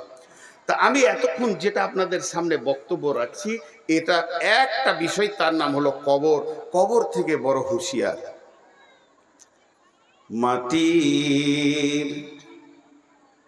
মাটির ওই কবর গৃহে শোয়ায়ে দিলাম যারে, ডাকলে শত কেউ কখনো আসবে না হায় মাটির বিছানা ছেড়ে। মাটির ওই কবর গৃহে শোয়ায়ে দিলাম যারে। এরা উঠছে কেন? এরা উঠছে কেন আমি বুঝতে পারছি না। আমি তো কবরের কথা বলবো রে ভাই, এরপরে তো কিছু কথা বলবো। এরা উঠছে কেন? ইন্না লিল্লাহি ওয়া ইন্না ইলাইহি। পেশাব করতেছেন? আমি কি পাগল নাকি? একসঙ্গে কার জমিতে করবে? সে জায়গাটা তো ধ্বংস। বসেন আপনারা। কিছু লোক আছে এই ধরনের, ওদের অভ্যাস খারাপ। নবী রাসূল সাহাবা ইমাম, নবী রাসূল সাহাবা ইমাম, আল্লাহর ওলি যত আছেন শুইয়া কবর গৃহে, লক্ষ কোটি শত, ডাকলে শত কে কখনো আসবে না হায় মাটির বিছানা ছেড়ে। মাটির ওই কবর গৃহে শোয়ায়ে দিলাম যারে। ভাইরা আমার, তাহলে কবরের প্রশ্ন হলো তিনটি। এই প্রশ্ন তিনটির কথা আপনাদের সামনে একবার বলবো। প্রথম নম্বরে মান রব্বুকা, দ্বিতীয় নম্বরে মা দিনুকা, তৃতীয় নম্বরে মান নবিয়ুকা। তোমার রবকে। মান রব্বুকা এর উত্তর হচ্ছে রব্বি আল্লাহ। মা দিনুকা এর উত্তর হচ্ছে দ্বীনুল ইসলাম। আর মান নবিয়ুকা তোমার নবীকে, এর উত্তর হচ্ছে নবী মুহাম্মদুর রাসূলুল্লাহ সাল্লাল্লাহু আলাইহি ওয়াসাল্লাম। যে এই তিনটে উত্তর দিতে পারবে বন্ধুরে, তার আবাদান আবাদান সে সুখের জগতে চলে যাবে। অতএব কবরের তিনখানা প্রশ্ন রেডি করে কবরে যেতে হবে। আপনি বলবেন মুখস্থ করে নিব, মুখস্থ তো আমার আছে। মাদ্রাসায় যতজন পড়েছে আশা করি সবারই মুখস্থ আছে। আর না হয় এই ছোট প্রশ্ন উত্তর আপনারা মুখস্থ করে নেন কাগজে লিখে। জি না ভাই, ওখানে মুখস্থ বিদ্যা চলবে না। কোন রকমে মুখস্থ বিদ্যা ওখানে চলবে না, চলবে না, চলবে না, চলবে না। তাই যদি হতো, যারা আরবি ভাষায় কথা বলে তাদের কাছে তো এটা কঠিনই নয়, আর যারা অন্য ভাষায় বলে তাদের কাছেও কঠিন নয়, মুখস্থ করে নেবে। কিন্তু এই উত্তর দিবে কে? ইমানই বদলায়। ইমানই ক্ষমতাতে রব ও রব ফেরেশতা বলবে তোমার রব কে, তোমার রব কে? রবের আবিধানিক অর্থ কি? আগে রবের মানেটা জানি। রব মানে পালনেওয়ালা, রব মানে পরওয়ারদিগার। আমি ইংরেজি জানি না, শুনেছি রব মানে কেয়ারটেকার। যে তোমার সার্বিক চিন্তা করে সে রব। এবার বলি, দার্শনিকরা এর তর্জমা করেছে অনস্তিত্ব থেকে অস্তিত্ব দিয়ে আনুপাতিক হারে যে চাহিদা মেটায় তিনি তোমার রব। অনস্তিত্ব থেকে অস্তিত্ব দিয়ে আনুপাতিক হারে যে চাহিদা মেটায় সেই তোমার রব। আরেকবার বলছি, অনস্তিত্ব থেকে অস্তিত্ব দিয়ে আনুপাতিক হারে যে চাহিদা মেটায় সে তোমার রব। এটা সহজ করে দিচ্ছি। তোমার কোনো চিহ্ন ছিল না, যে তোমাকে বানিয়েছে। তোমার কোনো চিহ্ন ছিল না, যে তোমাকে বানিয়েছে। বানিয়ে তোমার খাওয়া দাওয়া সুখ দুঃখ সব চিন্তা তার হাতে আছে, সে তোমার রব। তোমার খাওয়া দাওয়া সুখ দুঃখ সব চিন্তা যার হাতে আছে সে তোমার রব। এবার এখানে মজাটা দেখেন, রব রব ও রব এত কেন ট্রেস নিয়ে বলছি, একটু ধৈর্য ধরেন। ও রব, রবের বিষয়টা যদি গুরুত্ব না দেন সব কোন দিকে চলে যাবে। আল্লাহর একটাই নাম আল্লাহ। আল্লাহর কটা নাম? একটাই নাম। সকলে মহব্বতের সঙ্গে একবার বলতে পারবো আল্লাহ, এটা নাম। বাকিগুলো সিফাত গুণ। আল্লাহ রাজ্জাক, খেতে দেন তাই রাজ্জাক। আল্লাহ রহমান ও রাহিম, তিনি দয়ালু মেহেরবান। আল্লাহ গফফার, তিনি মাফ করে নেওয়ালা। এই যে এগুলো গুণ। আমার নাম নূর মোহাম্মদ, কিন্তু আমি গাড়ি চালাইলে বলবেন ড্রাইভার, বকছি তাই বলবেন বক্তা, মাঝি নৌকা চালালে বলবেন মাঝি, দোকান চালালে বলবেন দোকানদার, কাপড় বিক্রি করলে বলবেন কাপড়ওয়ালা, আমকি বিক্রি করলে বললেন আমওয়ালা। এগুলো আমার নাম নয়, এগুলো কাজ। তা আল্লাহর তার মধ্যে একটা কাজ হচ্ছে রব। রব মানে সারা বিশ্বকে তিনি পালনেওয়ালা, ওনার নাম আল্লাহ। তাহলে বিশ্বকে পালনেওয়ালা কে? আল্লাহ। জোরে বলেন, বিশ্বকে পালনেওয়ালা কে? আল্লাহ। এবার আমি জিজ্ঞেস করছি, তোমাকে পালনেওয়ালা কে? আল্লাহ। তো ও ফেরেশতা এটা আরবিতে বলবে মান রব্বুকা, তোমাকে কে পেলেছিল, তোমাকে কে সুখ দুঃখে ছিল, তোমার সব দিকটা কে লক্ষ্য করেছে? উত্তর হবে আল্লাহ। বুঝে এলো? এবার দেখেন, আল্লাহ তাবারাক ওয়া তাআলা যেদিন সমস্ত মানুষকে জন্ম দিলেন, হযরত আদম আলাইহিস সালামকে সৃষ্টি করার পর আদমের পিঠে এমনি হাত রাখলেন। হাত রাখার পর ঝুরঝুর করে বালুর মতো পড়লো। সমস্ত মানুষকে একসঙ্গে বানিয়ে নিলেন। কিয়ামত পর্যন্ত যত মানুষ আসবে তাদের আত্মাকে সামনে রেখে, সেদিন বিশ্ব নবী ওখানে ছিলেন, সমস্ত নবী ওখানে ছিলেন। সমস্ত যত মানুষ কিয়ামত পর্যন্ত আসবে সবগুলাকে এক জায়গায় জমা করে আল্লাহ তাবারাক ওয়া তাআলা বলেন, আলাস্তু বিরাব্বিকুম, আমি কি তোমাদের রব নই, পালনেওয়ালা নই? আমরা বললাম ক্বালু বালা। ভুলে যাব বলে পেছনে পেছনে কোরআন দিলেন, নবী দিলেন, আমরা ওটা মনে রাখতে পারবো না বলে দিয়ে দিয়েছেন। তাহলে আমরা আল্লাহ বলছি, কোরআনে যখন এসেছে তাইলে এই ঘটনাটা আমাদের ঘটেছে, আমরা আল্লাহকে রব বলে মেনে নিয়েছি। আল্লাহ এটা প্রথমেই কেন আমাদেরকে দিয়ে দিলেন? আল্লাহ এটা প্রথমেই কেন দিয়ে দিলেন? আল্লাহ এটা প্রথমেই দিলে কেন? জন্মের প্রথমে সিরিয়াল একে সে তার নিজের পরিচয়টা কেন দিলেন? আল্লাহ এই জন্যই এটাকে দিলেন, যেহেতু আখিরাতের প্রথমেই প্রশ্ন হবে তোমার রব কে। তাহলে আল্লাহ আগে শিখিয়ে দিয়েছেন, বুঝিয়ে দিয়েছেন। এরপর কবরে যখন যাবেন ওই কথাটাই শুনতে পাবেন, মান রব্বুকা, তোমার রব কে। আর বান্দা বলবে রব্বি আল্লাহ। কোন বান্দা বলবে? যে বান্দা পৃথিবীতে রবওয়ালা জিন্দেগি করেছে, শিরক করে নাই, আল্লাহকে ভয় করেছে, আল্লাহকে ভরসা করেছে, আল্লাহর কাছে ডেকেছে, বিপদ আপদে প্রয়োজন আল্লাহর কাছে চেয়েছে, আল্লাহ ছাড়া সে কিছুই বুঝে না, সুখে দুঃখে লাভে লসে সব সময় আল্লাহকে জড়িয়ে ধরে যে থেকেছে, সেই কবরে বলবে আমার রব আল্লাহ। তার মানে এক কথাই বলে দিই, কবরে যাওয়ার আগে পর্যন্ত আল্লাহকে যে জড়িয়ে ধরে রেখেছে নিজের সঙ্গে, সে তাকে আর শিখাতে হবে না, তার মুখ দিয়ে অটোমেটিক বের হবে আমার রব আল্লাহ। নাম্বার 2, মা দিনুকা, তোমার দিন কি? মা দিনুকা, তোমার দিন কি? মা দিনুকা, তোমার দিন কি? কে বলবে আমার দিন ইসলাম।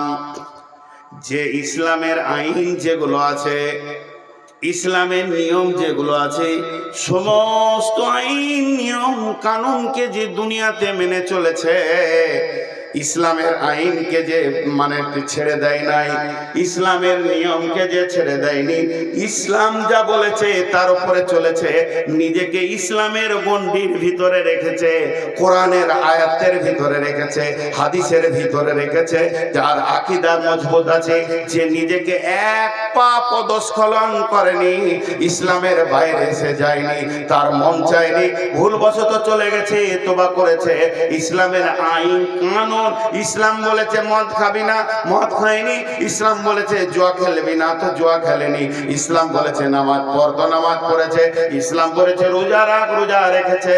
তার মানে ইসলামের আইন যত আছে, যে মেনে মেনে চলেছে, ওকে যখন জিজ্ঞেস করবে মা দিনুকা, তোমার দিন কি, সে বলবে দিনুল ইসলাম। জি ভাই, কোরআনের একটা আইন আছে, কোরআনের ভিতর একটা আইন আছে। একটু বুঝানোর জন্য বলি, আপনাদের অত্র এলাকায় এরকম লোক আছে কিনা একটু হানা বলবেন। আমি জীবদ্দশায় অনেক লোক আছে, বেটিকে বাদ দিয়ে বেটার নামে লিখে দিলে জমি জায়গায়। এমন আছে 4টা বেটা, সব বেটাকে বাদ দিয়ে ছোটটাকে দিয়ে দিলে ডিহবাড়ি। এই লোক আপনাদের এলাকায় আছে? জলে বলেন আছে। আছে। ও কি ইসলাম মেনে নিতে পেরেছে? আপনি বলেন মেনে নিতে পেরেছে? পারেনি। ও যদি ইসলাম মানত, চুপচাপ থাকতো, মাল আমার নয়, মাল আল্লাহর, আমাকে রাখাল বানিয়েছে তাই আমি রেখেছি, আমি মরবো, আমার কোরআন ফয়সালা দিবে কে লিবি কতটা, ঝামেলা শেষ। তাহলে ইসলামের আইনে কোনো রকম আমি নিজে কিছু করব না, ইসলামকে ইসলামের মতো করে রেখে দিব। তো ওই লোকটা যখন কবরে যাবে, ওকে জিজ্ঞেস করবে তোমার দিন কি? ও বলবে আমার দিন ইসলাম। মান নবিয়ুকা, মান নবিয়ুকা, তোমার নবীকে। এখন একটা নতুন জিনিস উঠেছে, আজ গইবি জিবিস, বড় পারা কাগজ নিয়ে এমনি করে লেবার আছে, I love Mohammad, I love Mohammad. ভাই রে, আমাদের ভারতবর্ষে মোদী সরকার আছে, কিছুই করছে না। যদি এখন উমার ফারুক থাকতো, সব দিকে পিঠে লাল করে দিত আই লাভ মোহাম্মদ বলা। যতগুলো আই লাভ মোহাম্মদ নিয়ে দৌড়ছে, একটার মুখে দাড়ি নাই। মোহাম্মদ সাল্লাল্লাহু আলাইহি সাল্লামকে চেঁচে ফেলে দিয়েছে, মুখে দাবি করছে আই লাভ মোহাম্মদ। চলবে না বন্ধুরে, চলবে না, চলবে না, চলবে না। তার কারণ আমার বডিতে নবী মুহাম্মদ সাল্লাল্লাহু আলাইহি সাল্লাম থাকবে, তবে আমি বলবো আই লাভ মোহাম্মদ। আমার এই দাড়িটা, এটা কার কাছে পেয়েছি? এটা আমি রেখেছি। এটা কার কাছে পেয়েছি? আমি নবী মুহাম্মদ সাল্লাল্লাহু আলাইহি সাল্লামের কাছ থেকে পেয়েছি। এই যে দাড়িগুলো কটা হালকা হয়ে ছোট হয়ে গেছে, আমি কাটতে পারছি না কেন? আমি নবী মুহাম্মদ সাল্লাল্লাহু আলাইহি সাল্লামকে ভালোবাসি, তিনি আমাকে পারমিশন দেয়নি, তাই আমি কাটিনি। আমি বলবো মুহাম্মদ সাল্লাল্লাহু আলাইহি সাল্লামকে ভালোবাসি, শুধু মুখে বললে হবে না।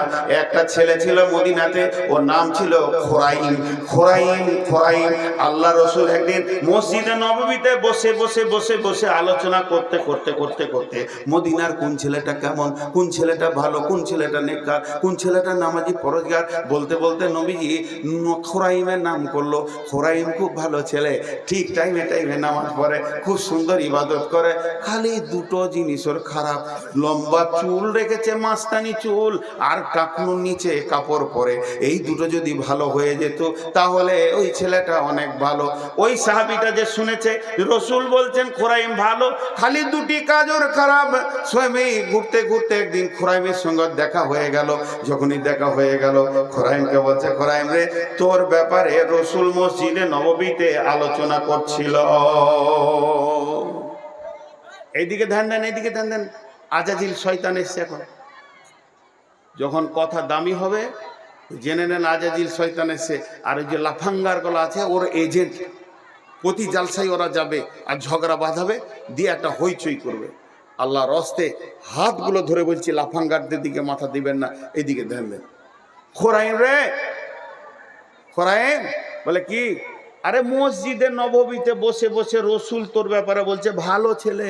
ওর কলজেটা বড় হয়ে গেল। হ্যাঁ ঠিকই নাকি বলছিল? হ্যাঁ, তোর নাম ধরে বলছে তুই ভালো। খালি আল্লাহ রসুল বলছে দুটো জিনিস ওর খারাপ, তোর মুখটা ঝুসে গেল। খুশি যতটা হলো ঝুসে। কি খারাপ বলছে? বলছে তুই টাকনুর নিচে কাপড় পরিস, আর ওই যে চুল রেখেছিস মাস্তানি, যেটা সুন্নত লয়। আমার রসুল এই দুটো অপছন্দ করেছে। খোরাইমান নাপিত খালা গেল না, বাড়িতে গিয়ে নিজের মাথার চুলকে নিজে ধরছে আর চাকু দিয়ে আর কাটছে। বলছে, ওরে চুল রে, তোর মতো চুলকে আমি রাখবো না, যেহেতু আমার রসুল নারাজ হয়ে গেছে, এ চুল আমি রাখতে পারি না। নিজের কাপড়টাকে তেমনি করে চাকু দিয়ে কেটে ফেরে চুলে ফেলে দিল। তুই কাপড় আমার রসুলকে নারাজ করে দিয়েছিস। এই লোকটা কবরে বলবে, মান নবিয়ুকা নবী মুহাম্মদুর রাসূলুল্লাহ।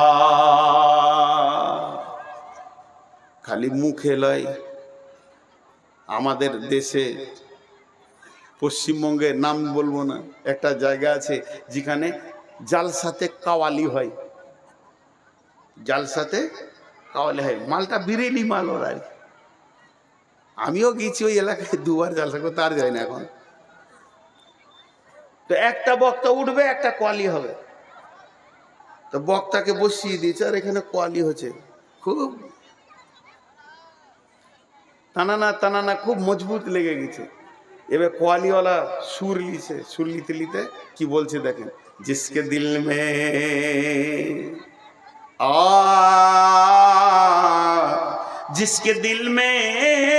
जिसके दिल में मोहब्बत रसूल नहीं, वो मोमिन नहीं, मोमिन नहीं, मोमिन नहीं।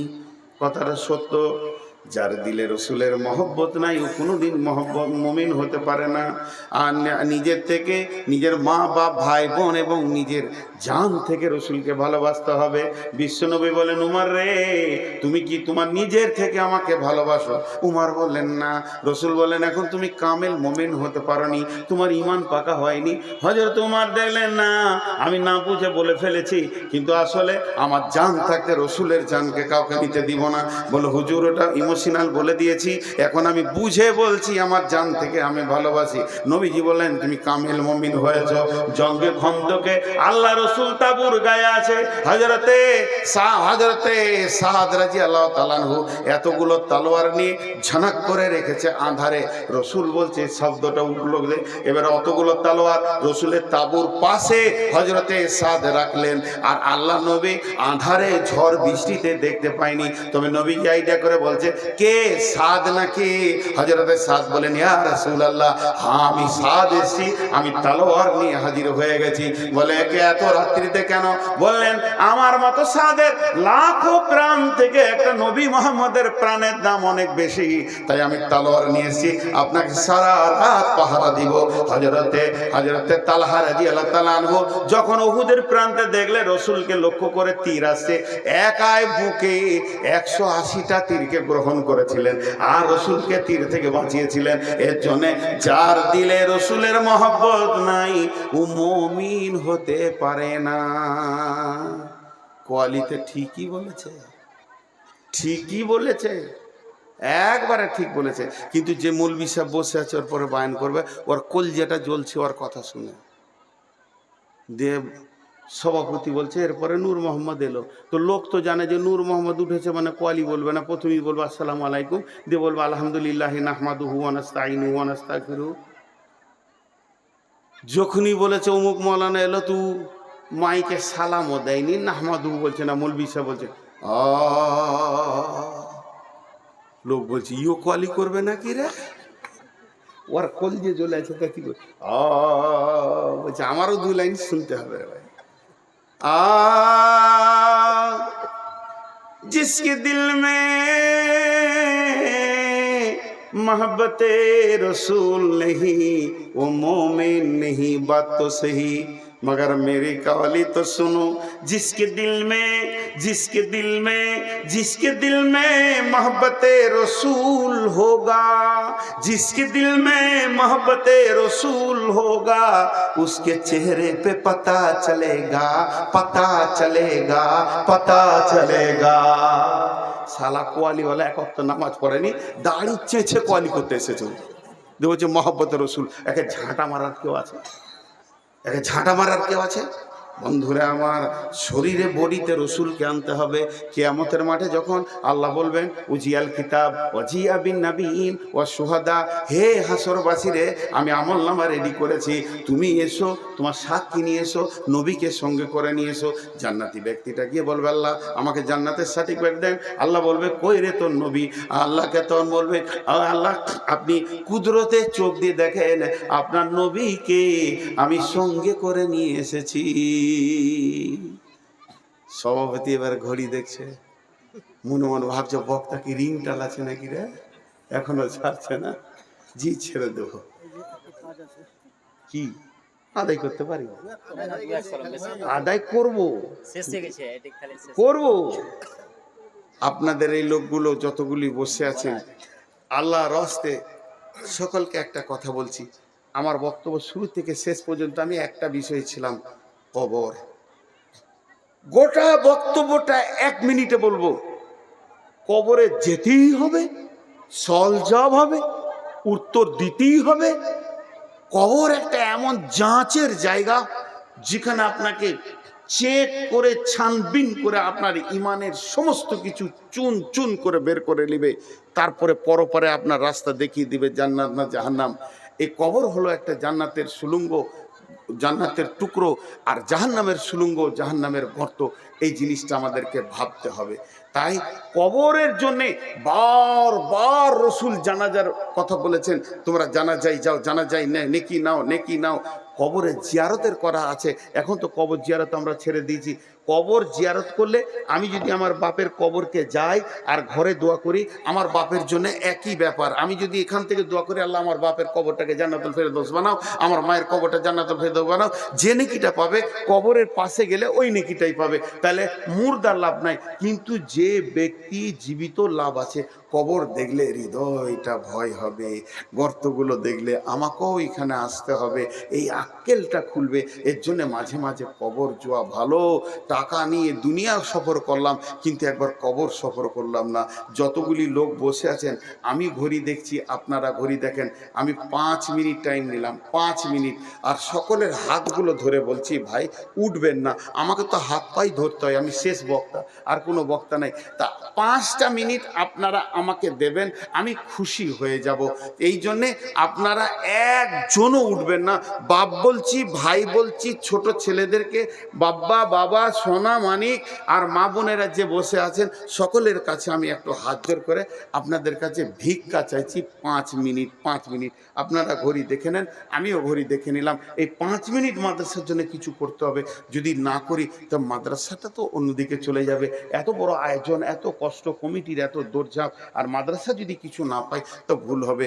বিধায় এখানে কয়েকজন দিয়েছে, কি আছে, জাকির সীতাপাহাড়ি থেকে, আখতার সাহেব ছেলের জন্য 5,000 টাকা, আখতার সাহেব ফেরের জন্য 5,000 টাকা, জাকির হোসেন 2 বস্তা সিমেন্ট দিয়েছে, সালামত দিয়েছে 1 বস্তা সিমেন্ট, আর রেজিনা দিয়েছে 2 প্যাকেট সিমেন্ট, হাসেম দিয়েছে 5 প্যাকেট সিমেন্ট, মহিলাদের মহল থেকে এসেছে 12,922, বেনামিতে 5,000, আর কৈসুদ্দিন সাহেব 20,000 টাকা। এগুলো টাকা এসেছে। এই দেখেন আমি হাতে পায়ে ধরলাম, তাও 2 জন উঠছে। বাপজি আপনাদের পায়ে ধরছি, বসেন। 5 মিনিট, 5 মিনিট, ক্ষতি হয়ে যাবে না বাপ, ক্ষতি হয়ে যাবে না। হ্যাঁ, যিনি টাকা দিবেন উনি উঠেন, যদি কিছু দেন এদিকে আসেন। যদি এই 5 মিনিটের ভিতরে 2,000, 5,000, 1,000 যারা দিবেন তারা উঠে এই দিকে আসেন, পেছন দিয়ে যেন না। ভাই আমার, আমরা একসঙ্গে দোয়া পড়ে সারবো। জি, আর এই ছেলেরা বাবরে আমার জন্য, আমার তরফ থেকে একবার চাদর নিয়ে যাও, যার কাছে যা আছে তার দু তিনটে চাদর ঢুকে যাও, দুই তিনটে চাদর, ভাই 5 মিনিটের মধ্যে 1 মিনিট হয়ে গেল, আর 4 মিনিট আছে। মিস বাহাউদ্দিন 10 প্যাকেট সিমেন্ট, চলে যাবে না? এই ছেলে যাও যাও যাও যাও যাও। ওয়াহেদ আলী বসুন ওয়াহেদ আলী বসুনাগা থেকে 1000 টাকা, ভাই আছে, দেন, জাজাকাল্লাহ। আয় ছেলে বলো, আরো চাদর যাও, আরো চাদর দাও। চটচট করে আপনারা পকেট থেকে পয়সা রেডি করেন, আমি একদম 5 মিনিট হলে আমার ওয়াদা ঠিক রাখবো। এই শোনো, ওই পেছন দিকে যাও, পেছন দিক থেকে এদিকে এসো, কারণ এরা আমাকেও দিয়ে দিতে পারবে, এরা বুঝে কম। পেছন দিক থেকে এইদিকে এসো। হ্যাঁ, এতক্ষণে ছেলে চালাক আছে। জি, এবার বলেন আল্লাহ, পেছন দিক থেকে সামনের দিকে এসো, ঠিক আছে? বলেন আল্লাহর জন্য কেউ 2-5 হাজার, এখানকার যে লোকগুলো আছেন মজলিস ভেঙে গেলে আমার হাতে দিয়ে দেবেন, আর চাদরে ওইদিকে যেতে যেতে আপনারা দিয়ে দেবেন। এই পেছন দিকে যা রে বাপ, যা, তোদের হুঁশ নাই রে বাবা রে, তোরা কি করে কি করবি, সংসার কি করে করবি রে বাবা?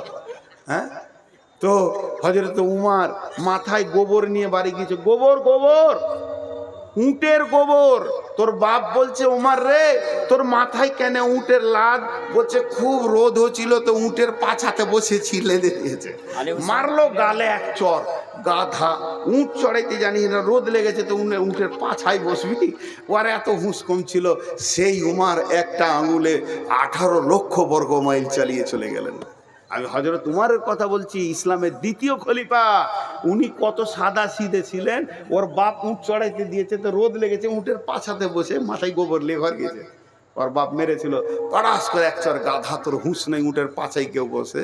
সেই উমার একটা আঙুলের ইশারায় 18 লক্ষ বর্গ মাইল শাসন করলেন। কে আছেন ভাই আমার?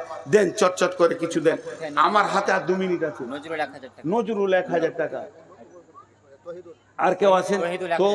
তৌহিদুল 1000 টাকা। আর কেউ আছেন? আমার হাতে মাত্র 1.5 মিনিট আছে। আমি ওয়াদা করেছি, ওয়াদার উপরে আবদ্ধ থাকবো, ওয়াদা আমি ফেল করব না। ভাই আমার যদি কেউ 2000-5000 থাকে, আর একটা কথা বলে দিই, কথা বলতে বলতে আমি যখন দোয়া পরে শেষ করে দেব, ওইদিকে চাদর আছে, ছেলেদের চাদরে কিছু দিয়ে যাবেন, পারলে এখানে কিছু দিয়ে যাবেন। হ্যাঁ, আল্লাহ রস্তে ভাই কেউ আছেন আর 2000-5000 দেন? হলে আসলে আমাকে শেষকালে দেয় তো, আমি আদায় বেশি পাই না।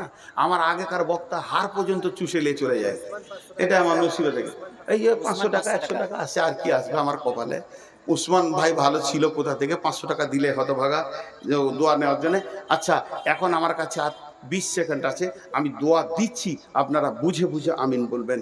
এই আল্লাহ, সন্ধ্যা থেকে নিয়ে এই পর্যন্ত যত কোরআন হাদিসের আলোচনা হয়েছে সব আমাদেরকে আমল করার তৌফিক দাও। এই আল্লাহ, আজকে কবর নিয়ে আলোচনা করলাম, আমরা কবরে হিসাব চাই না তোমার কাছে, আমরা হাসরে হিসাব চাই না, আমরা কবরে সলজব চাই না, আমরা কাজেই তোমার দয়া, তুমি আমাদেরকে দয়া করো। হে আল্লাহ, কবরে কাউকে চাই না, মাকে চাই না, বাপকে চাই না, ভাইকে চাই না, বোনকে চাই না। মাবুদ তুমি আমার সঙ্গী হয়ে যেও, তাহলে আমাকে আর ভয় লাগবে না। এ আল্লাহ, কবরের সল জবগুলো আমি যেন রেডি করতে পারি, তুমি তৌফিক দাও। এই আল্লাহ, তোমার হুকুম মেনে যেন সারা জীবন চলতে পারি, তুমি আমাদেরকে তৌফিক দাও। এই আল্লাহ, তোমার রসুলের তরিকাকে যেন গ্রহণ করতে পারি, তুমি আমাদেরকে তৌফিক দাও। এই আল্লাহ, দিন ইসলামের যত রুলস কানুন আছে এগুলো মেনে নিতে পারি, তুমি আমাদেরকে তৌফিক দাও।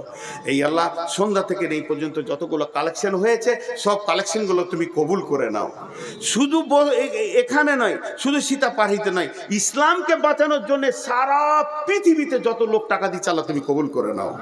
এ আল্লাহ, আমাদের মা বাপ ভাই বোন আত্মীয় স্বজন শিক্ষক ডাক্তার মাস্টার ইমাম মজ্জেন আর আউলিয়া ওলি গাউস কুতুব আবদাল যতগুলো কালেমা নিয়ে কবরে গেছে আল্লাহ তাদেরকে মাফ করে দাও, আল্লাহ তাদেরকে ক্ষমা করে দাও। সকালে দোয়া পড়েন, আমার টাইম হয়ে গেছে। সুবহানাকা আল্লাহুম্মা ওয়া বিহামদিকা ওয়া আশহাদু আল্লা ইলাহা ইল্লা আনতা আস্তাগফিরুকা ওয়া আতুবু ইলাইকা। আপনারা উঠতে পারেন, কিন্তু আমি বসে থাকবো 2 মিনিট। কারো যদি কিছু দেওয়ার থাকে দিয়ে যান, আল্লাহর রাস্তায় এই মাদ্রাসার জন্য কিছু দিয়ে যান। জাযাকাল্লাহ হাইয়াকাল্লাহ। এ আল্লাহ, তোমার বান্দা আরো 1000 টাকা দান করেছে, 2000 টাকা দান করেছে না, 2000। জাযাকাল্লাহ, যদি কারো দেওয়ার থাকে দিয়ে যান। জাযাকাল্লাহ হাইয়াকাল্লাহ বারাকাল্লাহ আলহামদুলিল্লাহ। ছেলেরা চাদর আছে, মাশাআল্লাহ, চাদর আছে।